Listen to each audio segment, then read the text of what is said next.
Michel-Ange fait la bête. Mais Viard sait très bien que les cathédrales sont des machines à fabriquer de la sainteté. Il y a d'autres cathédrales qui sont des machines à fabriquer autre chose de plus que de la sainteté. Je pense en particulier à la cathédrale de Reims, qui elle sert à fabriquer des souverains. C'est très pratique d'avoir un souverain, puisque tel que le démontre Serralda, nous avons tous la capacité d'être roi, mais c'est extrêmement désagréable, peu gratifiant, il faut être soumis à un cérémonial, à un protocole épouvantable, c'est très inconfortable quand on fait vraiment son boulot de roi. Donc la facilité consiste à la déléguer à quelqu'un qui, lui, va réellement faire le boulot. Et pourquoi fait-il ce boulot-là? Parce que son père le faisait. Pourquoi son père le faisait? Parce que le précédent le faisait aussi. Accessoirement, ils ont le sang-lumière, ils peuvent toucher les écrouelles. Mais ceci nous sort du nombre d'or. En ce qui concerne les constructions des cathédrales, oui, le nombre régulateur sert précisément à mettre en harmonie les différentes parties de l'édifice et ces 4 degrés de compréhension du sous-sol, du sol, de l'élévation et de la surélévation, de manière à ce que tout se mette en harmonie dans le cosmos. Le propos est très pythagoricien, j'en suis conscient, mais il permet d'aller plus vite. Et de la sorte, celui qui rentre là-dedans est obligé. Mais il est obligé parce qu'il y va de son plein gré. Celui qui est obligé, qui n'y va pas nécessairement de son plein gré, c'est la présence réelle sur l'autel, parce que le prêtre qui a les pouvoirs oblige la présence réelle. Si je devais oser un parallèle quelque peu audacieux, mais après tout, je sais que mes auditeurs, même les plus croyants, me le pardonneront, c'est aussi implacable que d'appuyer sur le bouton d'un ascenseur roucombalusier. Autrement dit, en appuyant sur le bouton, si on appuie sur le bon bouton, ça manœuvre comme il faut. Celui qui n'appuie pas sur le bon bouton, c'est-à-dire qui n'applique pas la bonne liturgie, fait n'importe quoi. C'est ce qui se passe depuis Vatican II. Et vous avez remarqué que les ascenseurs vont toujours par deux. Il y a Roucombalusier, il y a Gervais Chandler et tant d'autres. Ah, je ne savais pas que la radio Iketnung était bénéficier de l'aide des ascenseurs. Je fais tous mes compliments. Toujours en préparant cette émission, j'ai retrouvé un livre fort rare, Les machines de Léonard de Vinci. Ah, oui. Avançons un peu. J'ai parlé de Notre-Dame de Paris, mais en 1498, Fra Luca Pacioli, un moine professeur de mathématiques, avec l'aide de Léonard de Vinci, écrit De Divina Proportione, oui, la divine proportion, un ouvrage entièrement consacré au nombre d'or. Et j'ai sous les yeux des essais, des dessins, des croquis, crobars comme on dit maintenant vulgairement, oui, de la Divina Proportione. Léonard de Vinci, pour la géométrie, s'intensifia, pour qui la géométrie, l'intérêt de Léonard de Vinci, pour qui la géométrie s'intensifia par la rencontre du mathématicien franciscain Luca Pacioli, qui se trouvait à Milan en 1496. Vous connaissez l'histoire? C'est une très belle histoire. C'est la rencontre... Pardonnez-moi mes bégaiements. Pardon? Pardonnez-moi mes bégaiements. Oh, rassurez-vous, je suis moi-même un ancien bégayeur, j'appartiens à cette génération de gauchers contrariés, et parfois je bute sur les mots, mais je sais que vous-même et nos auditeurs me le pardonneront. Ces corps réguliers, nous les trouvions déjà chez Platon. Bien sûr, ils sont improprement appelés corps platoniciens. Nous devrions les appeler corps pythagoriciens, ce serait beaucoup plus juste. L'influence de ce moine. Ah, considérable. Parce que cela faisait belle lurette que les moines connaissaient à merveille toutes ces données de l'Antiquité. Ne serait-ce déjà que parce que saint Thomas d'Aquin, en rédigeant la Somme théologique, a donné une version chrétienne compatible avec les dogmes d'Aristote. Autrement dit, saint Thomas d'Aquin, c'est ni plus ni moins que Aristote avec un sous-titrage catholique. Bon, nos auditeurs, ça le savent. Cela veut dire aussi que j'ai la plus grande affection et la plus profonde admiration pour saint Thomas, parce que c'est grâce à lui que Aristote est véritablement compréhensible, parce que lorsqu'on s'attaque au texte d'Aristote, j'allais dire froidement et de manière très paysanne, selon mes origines, bon voyage, accrochez-vous. Mais ce qui est merveilleux chez Aristote, c'est que malgré l'approche sèche, parfois aride, avec l'expression très aristocratique et hautaine et cassante de quelqu'un qui dit très peu en très peu de mots, beaucoup en très peu de mots, Aristote est difficilement accessible, d'autant plus qu'il est contesté parce que sa cosmogonie est aujourd'hui considérée comme invalide depuis Galilée et depuis Kepler. Avez-vous remarqué que tout ce qui est difficilement accessible est contesté. Oui, c'est plus facile de l'aborder de la sorte. Merci de parler de Johannes Kepler. Continuons donc sur ce moine. Or, le moine en question, thomiste, s'est bien rendu compte qu'il fallait rendre accessible à la fois l'enseignement d'Aristote et celui de saint Thomas d'Aquin à un plus vaste public, et en particulier séduire celui des humanistes de la Renaissance, de manière à leur dire « Attention les cocos, vous êtes en train de vous passionner pour une antiquité de pacotille qui n'est peut-être pas tout à fait celle de la réalité. Alors moi je vais vous donner les corps platoniciens tels qu'il faut les dessiner, mais comme je ne suis pas capable de moi-même les dessiner, je vais faire appel à un pigiste, et comme la numérisation n'existe pas mais qu'il a une bonne plume, je vais vous faire des crobards facilement compréhensibles. » Et c'est là qu'il s'adresse à Léonard. Et Léonard doit très certainement son immense réputation à ses dessins, à sa participation à l'ouvrage de Fra Pacioli, plus qu'à ses réalisations artistiques. Bon, tout à l'heure, j'ai eu quelques mots un peu acides sur un comédien des années 50. J'en aurai maintenant pour Léonard, au risque d'horrifier quelques-uns de nos auditeurs. Mais qui est Léonard? C'est un paresseux. Allez, disons-le clairement. C'est une feignasse. Je me suis fait huer il y a quelques années en disant que Léonard de Vinci avait honteusement pompé sur d'autres ses pseudo-inventions. Ai-je eu tort? Là, je n'osais pas aller jusque-là, mais je vous approuve chaudement, donc je m'engouffre dans la brèche. Mais quand je dis que c'est un paresseux, c'est que regardez combien de toiles il a fait dans sa vie. 12 ou 15, enfin. Oui, mais quelle toile? C'est vrai. Oui, quelle toile? Il n'en a pas achevé une seule. Il était trop paresseux, c'est les copains qui l'ont fini à sa place. Bon, arrêtons là pour Léonard. Bref, il a été considéré comme un esprit immense en son temps à cause de cela. Mais vous savez, si nous regardons les choses en face, Albrecht Dürer, qui est lui aussi très connu des amateurs d'art, peut-être un peu moins du grand public, et c'est grand dommage, ne doit une célébrité inférieure à celle de Léonard que parce qu'il a vécu quelques décennies après. Et c'est grand dommage parce que il a dit beaucoup plus de choses que Léonard dans le domaine de la mathématique. Je dis mathématique au singulier, donc je pèse mes termes au sens mathéma pythagoricien.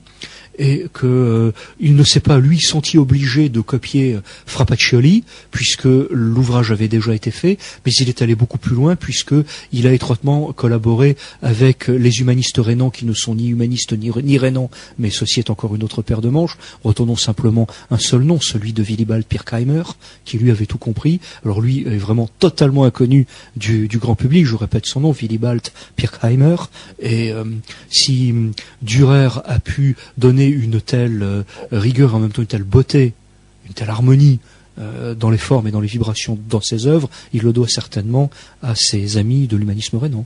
Léonard de Vinci, outre ses inventions et les pompes, a écrit des pensées, les pensées de Léonard de Vinci, que les figures, que les couleurs, que toutes les espèces des parties de l'univers soient rédites à un point.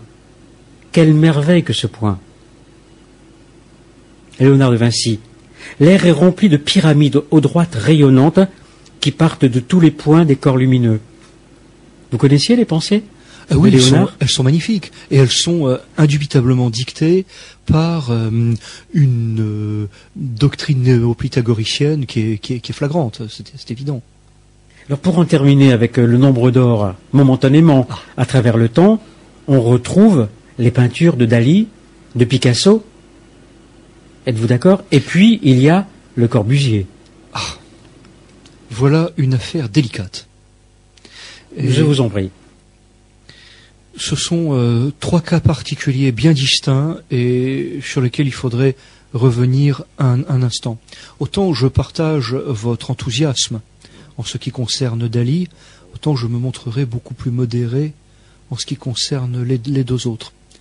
Très sincèrement, mis à part ces admirateurs qui ont voulu absolument y trouver un nombre régulateur, je n'en vois pas plus chez Picasso qu'il n'y en a dans dessins de quelques amateurs de son époque. Aidez-moi, un nom m'échappe, un ami très proche de Jean Marais, puisque nous parlions tout à l'heure. Vous parlez de Jean Cocteau, je suppose. C'est ça, merci Oui. infiniment. Bon, Cocteau a fait ce qu'il a pu. Il a fait des choses qui pourraient éventuellement s'adapter à cela. Enfin, Cocteau a surtout copié les dessins d'une toute autre qualité fait par un de ses bons camarades, qui est Belmondo. Je parle du père. Hein. Paul Belmondo, Bien le sûr. père, le sculpteur, oui. C'est ça. Oui. Et Belmondo, en plus de ses sculptures, a fait des dessins à la plume très peu connus du grand public, d'une qualité exceptionnelle, où il a brutalisé le papier. Mieux que je ne brutalise un clavier, comme je vous le disais tout à l'heure.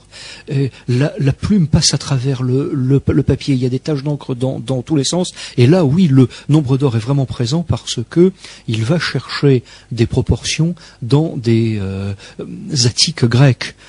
Ça se retrouve en lointaine image édulcorée chez Cocteau. Et puis il n'y a plus rien, sinon une immense prétention de la part de certains de ses admirateurs chez Picasso. Alors peut-être que mon propos est sévère. Oublions Merci Picasso. infiniment. Oublions Picasso. Mais je vous montrerai le modulor. Ah, merci, vous devancez mon propos. Là, le modulor. Désirez-vous une pause musicale? Ah, merci infiniment. Mais je vous en prie.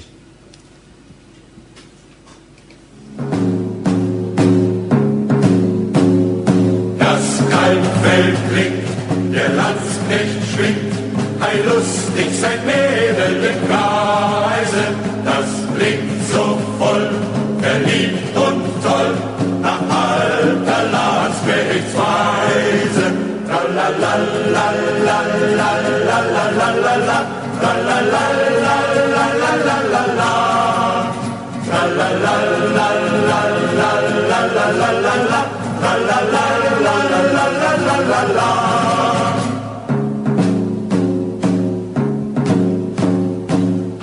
Geh nun aus, die Sonne heraus, denn durch die Heide winken, auf andern Plan ist wohl getan, ein Kränzelein zu pflücken. Tralalalalalalalala, tralalalalalalalala, tralalalalalalalala,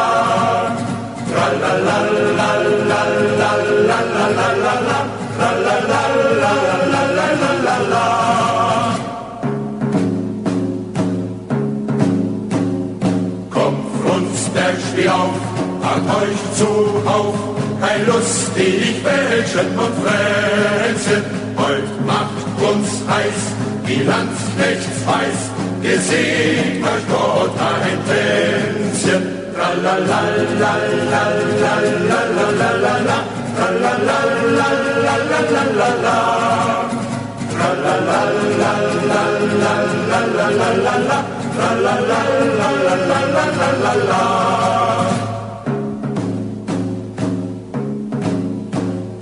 Ist dir im Feld ein Grab bestellt, darfst du nicht weinen noch trauern. Im grünen Gras, da ruht sich was, denn im Gewölb und Mauern. Tralalalalalalalala, tralalalalalalalala, tralalalalalalalala, tralalalalalalalala.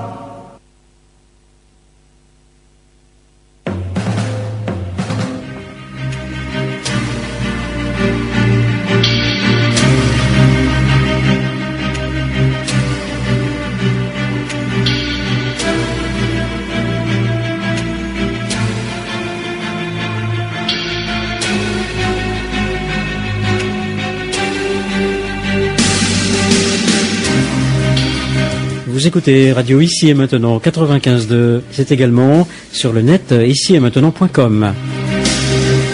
Plus près des étoiles, en compagnie de Philippe Lamarck, auteur entre autres du livre Le Nombre d'Or, publié dans la collection Les Incontournables aux éditions Trajectoire. C'est votre choix musical, ce que nous venons d'écouter, Philippe Lamarque. Les Lansquenets. Qui sont les Lansquenets? Ah, belle histoire. Nous avons affaire là à de la musique populaire de la Renaissance, qui est donc contemporaine de Palestrina ou de Josquin-des-Prés, que le grand public Josquin-des-Prés apprécie. Compositeur aimé de Léonard de Vinci. C'est très très vrai. Et cette musique de cour est bien connue par les amateurs de musique. En revanche, la musique populaire est complètement ignorée. Elle a été peu à peu perdue en Europe occidentale, mais nos amis d'Europe centrale ont été beaucoup plus précautionneux que nous dans la conservation de ce patrimoine musical, puisque il est encore utilisé à la fin du XVIIIe siècle. Il retrouve un succès immense au moment des conquêtes napoléoniennes, puisque les gens qui les subissent et qui ne les apprécient guère resserrent leurs rangs. Et cela sert en quelque sorte de signe identitaire entre eux. Et ces chansons sont par exemple interprétées à Leipzig ou à Waterloo. Et puis on les retrouve en plein 19e siècle, à l'époque romantique, où elles ont un succès fou. Et à la même époque, bien sûr, en France, la langue française, elle aussi, affectionne ce style néo-gothique, et Victor Hugo lui-même a composé certaines chansons fort belles, comme Monseigneur le duc de Bretagne, avec un air néo-médiéval.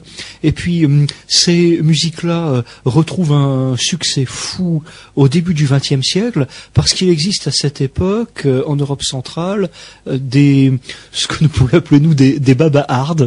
Ce sont les Wandervogel, les oiseaux migrateurs. Alors ils jouent la guitare, ils refusent le monde bourgeois et plein de convenances dans lequel ils vivent, ils trouvent cette Allemagne impériale étouffante, et les jeunes en question se promènent dans la campagne, font de longues marches, de longues découvertes, jouent de la gratte autour des feux de camp le soir, style Nougardarem, Lou Larzac. Ils ont un mode de vie qui horrifie les bourgeois de cette époque. Ils ont une sexualité assez libre, ce qui est assez incroyable il y a une centaine d'années. Et ils aiment beaucoup ces chansons médiévales. Et les dites chansons sont restées dans les livres de chants des écoles jusqu'au milieu du XXe siècle. Et il a fallu attendre les années 1970 pour voir les Grünen s'intéresser à ce genre de choses, ce qui veut dire qu'il y a actuellement en Europe centrale des gens qui seraient de sensibilité quelque peu contestataire, mais pas nécessairement. Le rap avant l'heure ? En quelque sorte, et ils raffolent de ce genre de musique. J'espère que ceci a surpris nos auditeurs. Agréablement, j'espère aussi. Alors pour en revenir au nombre d'or et à ce modulor de Le Corbusier, qu'en fut-il ? Le Corbusier, prudence. Heureusement, il ne sévit plus. Et dans le livre, j'ai voulu attirer l'attention des lecteurs sur non seulement la façon de travailler de Le Corbusier, mais surtout sur son intention directrice non formulée. Le Corbusier a beaucoup plus écrit qu'il n'a construit. Il aurait peut-être pu s'abstenir d'écrire, c'eût été encore mieux. Et je sais que je choque certains de nos auditeurs, mais certainement pas nos amis marseillais qui, eux, ont eu l'intuition tout de suite d'appeler la baraque en béton qu'on leur a infligée la maison du Fada. Et la doctrine de Le Corbusier consiste à trouver un nombre régulateur qui n'en porte pas le nom, parce que qui dit nombre régulateur dit spiritualité, et ça il n'en veut surtout pas. Et il crée une sorte de personnage fictif, nous dirions aujourd'hui dans notre langage contemporain virtuel, auquel il donne une taille, des proportions et des habitudes de vie standards, et il imagine que tous les gens, quelle que soit leur taille, pourront, grosso modo, s'adapter à ce genre de choses. Et comme le personnage en question doit obéir à un nombre régulateur qui, bien sûr, n'emporte pas le nom,